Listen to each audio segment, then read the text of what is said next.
এই জীবের মঙ্গল। এ শিক্ষা তোরে কে দিল? এই স্কুলের মাস্টারকে ডাকো। এই বলে মাগো সেই স্কুলের মাস্টারকে ডাকো। স্কুলের মাস্টার বলে আমরা জানি না, আমরা ওকে ওসব শিখাইনি।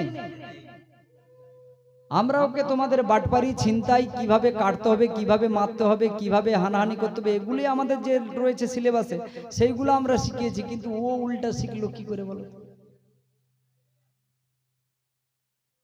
আজকাল গতে গণেশ বলে না, বলে কি?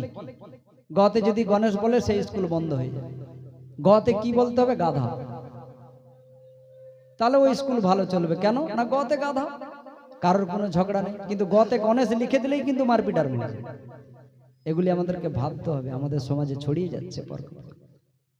যাই হোক, ওই যখন জিজ্ঞেস করলো তখন কিন্তু রেগে গেল। কেন রেগে যাওয়ার কারণটাই এইটাই, আমার শত্রু যারে মারার জন্য আমি এত বড় প্রতিজ্ঞা করেছি তার নাম আমার ঘরের সন্তান।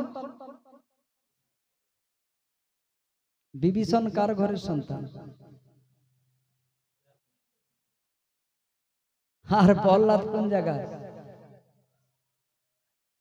আচ্ছা ঠিক আছে, কোনো অসুবিধা নেই, একটু আমরা রেখে দেবো, অল্প করে নিয়ে যাচ্ছি, আরেক 5 মিনিট। এইবার ভেবে মাগো অনেক চেষ্টা করে দ্বিতীয়বার, ওখানে তো প্রহ্লাদকে খুব তাড়াতাড়ি করেছে, খুব বকাবকি করেছে। দ্বিতীয়বার আবার বলেছিল, প্রহ্লাদ তুমি কি শিখেছো? দ্বিতীয়বারের সময় প্রহ্লাদ নবদা ভক্তির কথা বলেছিল, তাতে আরো রেগে গিয়েছে।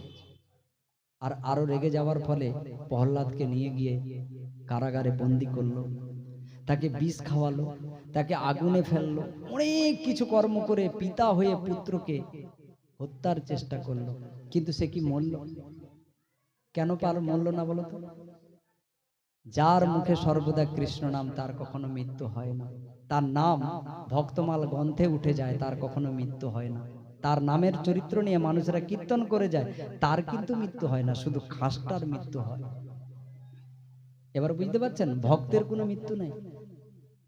ভক্তের মৃত্যু কি করে হবে? ভক্তের, তুমি ভক্তমাল গ্রন্থ খুলে দেখবে, যত পৃথিবীতে যত ভক্ত, এই যে এখন বর্তমানে প্রেমানন্দ মহারাজ, সে জীবিত আছে, তার জীবন কাহিনী লেখা চলছে। কেন? ভক্ত। যুগে যুগে ভক্ত এলে ভক্তের গাঁথাতে তার নাম উঠে যাবে, সে তো আর মরবে না, ওর নাম থাকবে।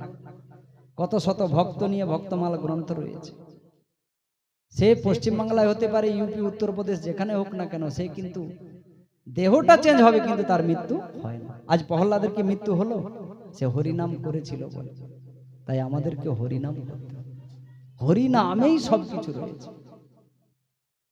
হরিনাম করলে জিহা নৃত্য করবে।